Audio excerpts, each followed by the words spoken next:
Nun Amud Beis will begin Nun Amud Aleph, 4 lines from the bottom, Lishna Achrina. So the Mishnah said that Gimel Shachlu Ka'achas Ein Rishon L'Chalik, 3 people that ate together, they cannot divide. The Gemara asked that what's the Chiddush? We know that there's a Chi of Zimun if 3 people ate together. So the Gemara gave the first teretz, and now Lishna Achrina, another teretz. Amar Ravav Amar Shmuel Hachi Katani Gimel Sheyashvu La'achal Ka'achas Afal Pisha Kol Echad Ve'echad Oichel Mikikora. The Chiddush is that 3 people that sat down to eat together, even though each one's eating from his separate portion, he has his own role, he has his own challah. They're not joining together in the same challah. Ein Rishon L'Chalik. You might have thought that the Chi of Zimun is only when they're eating from the same karet, the same kikar together. So Kamash Mlan, even though their food is separate, they have separate challahs, they have separate roles, they still have a Chi of Zimun. Inami, alternatively, Kiha de Rav Huna Dam Rav Huna. Gimel Shabo Mi Gimel Chaburas. The Chiddush is telling me that if 3 people joined together, they came from 3 separate groups. Shabo Mi Gimel Ve'ein Rishon L'Chalik. Then already they cannot divide. Even if they came from 3 separate groups and now they're sitting down together, even though they have not begun to eat yet. They have not eaten together, but they came from a group of 3 people. They had a chiyuv of zimun. That chiyuv of zimun remains with them. So now when they join together, these 3 join together, they have a chiyuv of zimun. They cannot split off even before they started to eat. But that's only if they come from 3 groups of 3 bnei Adam. Meaning that each group had 3 people, so each one had a chiyuv of zimun. Each one in that group had his own chiyuv of zimun. So even if he breaks off, now he joins 2 other people. Now they have a group of 3. Each one had their own chiyuv of zimun, which remains with them. So now they cannot divide from the second group because they have to fulfill their chiyuv of zimun. That's only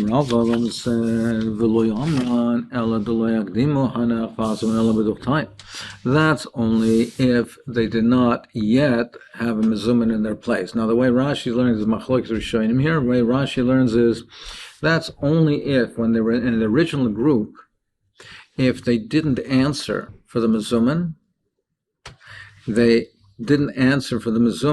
left before there was a benching, before zimun, and now they're coming to their new place.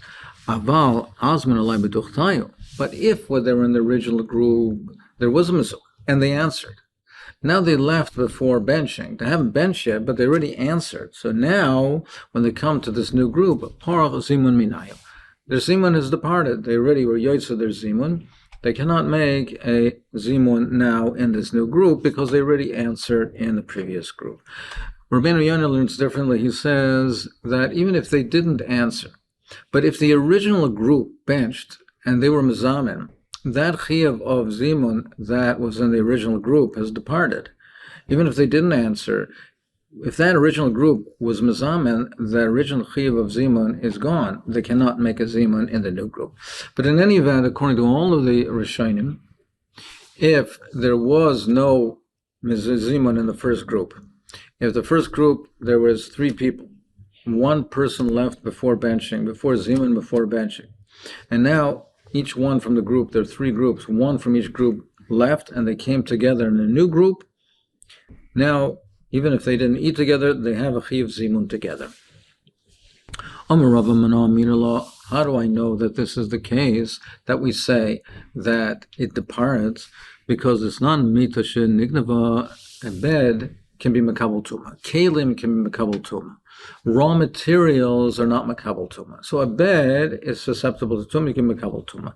However, it was stolen, half of it was stolen. So now half a bed is not makabel tuma. It's not a kli, it's not functional. Half was lost. Or brothers split it. Or partners to hire. It's tar. Even if the tuma departs from it because it's not a kli. Herziru. Now, if they put it back together, now it is a kli. It's susceptible to tuma. So mikabel is tuma mikanol habo. From now on, it's a kli. It can be makabel tuma from here on.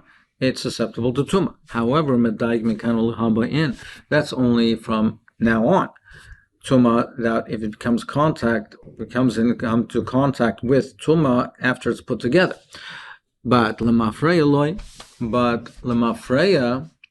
if it was tome, the bed broke, so it became tar.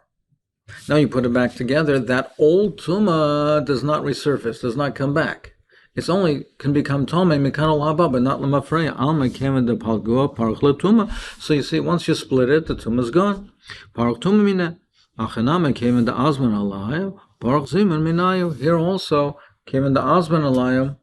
When there's a mezuman, then parach ziman minayu.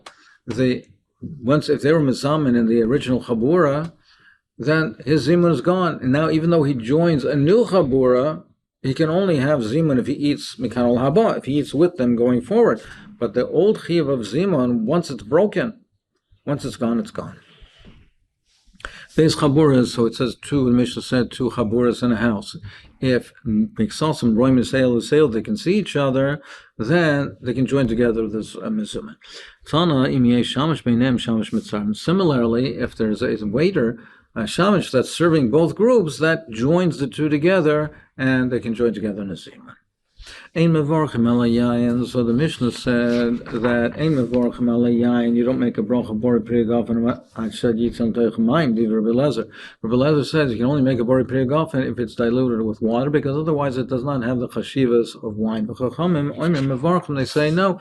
Even if you do not dilute it, you could still make the bracha. So Tan Rabbanon, you're actually prior to putting water in it, to diluting it, you only make an eighth. And it's considered fruit juice, and therefore you can use it until Yadayim. Once you've diluted it, it's considered wine, not juice.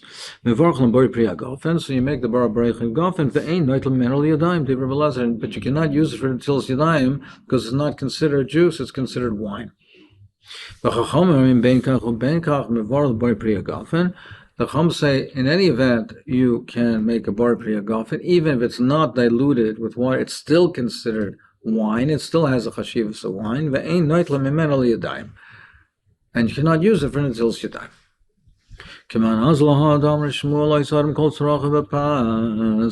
According to who does it go, Shmuel, that he says you can do personal needs with bread, even if you don't eat it.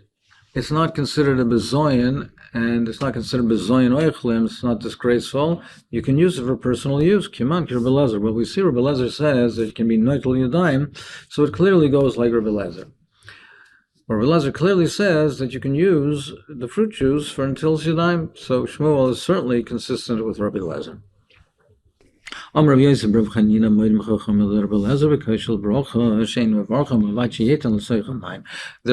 case of bracha that you do not put water in my time. Should be in a mitzvah min a muvchar, because a mitzvah min a muvchar is required for case of bracha. Now the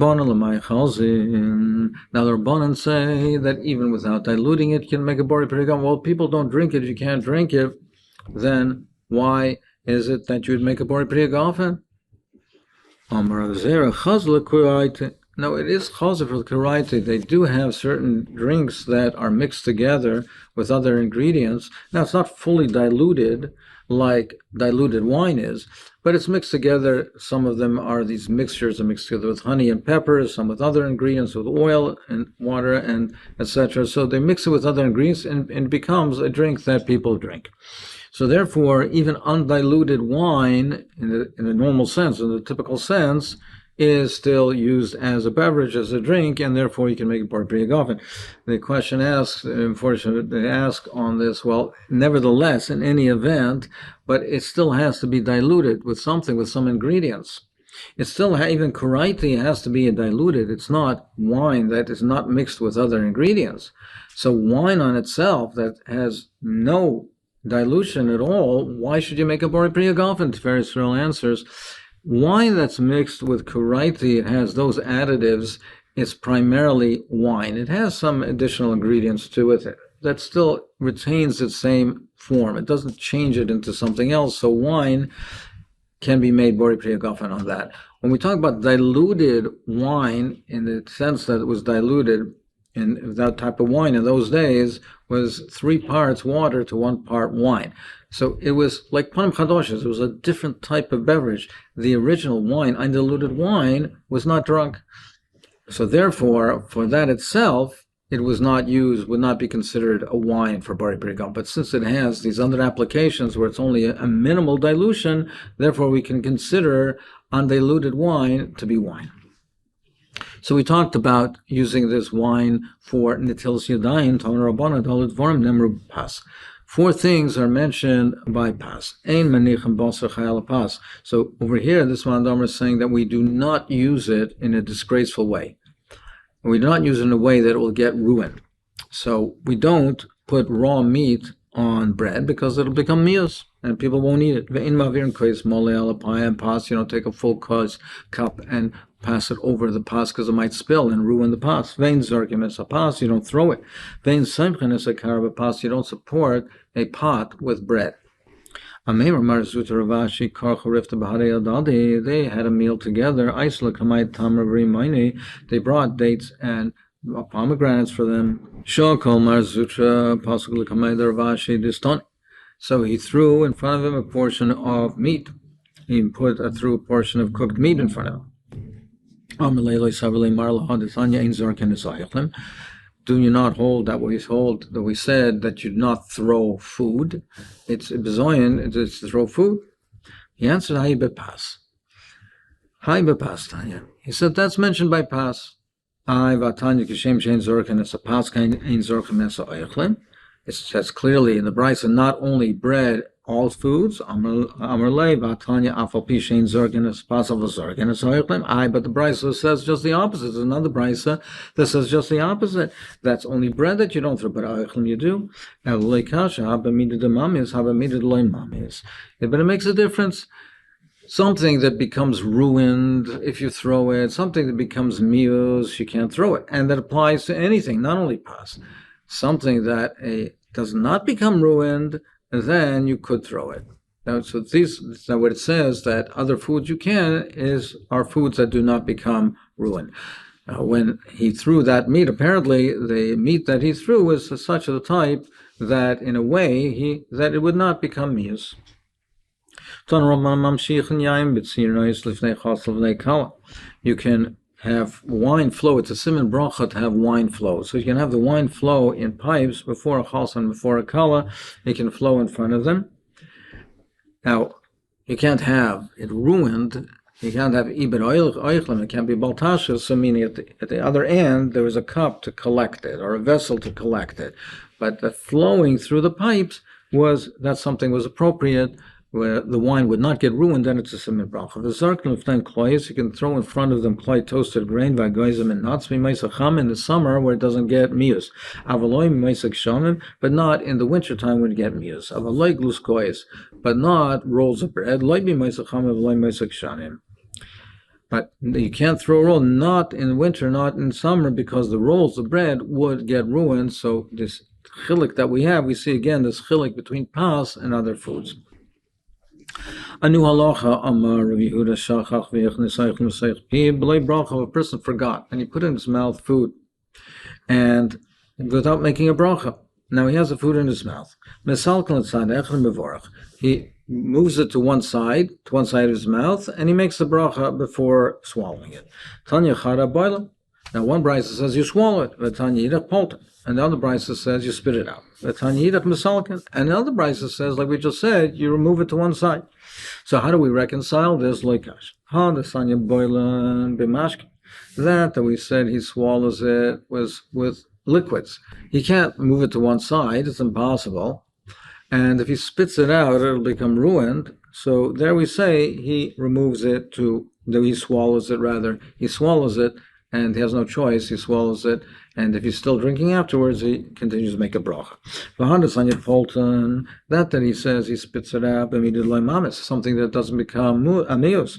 That we says it's removed to one side, something that he can't spit out, it will become mius if he spits it out. But he could remove it to one side, so he moves it to one side, and he makes the bracha. So, well, why something, even if it's not going to get a mos, but why isn't it the preferred method just to move it to one side? Why should he spit it out, even if it doesn't get ruined? But why not just move it to one side and say the bracha? Why require him to spit it out? So, no, it's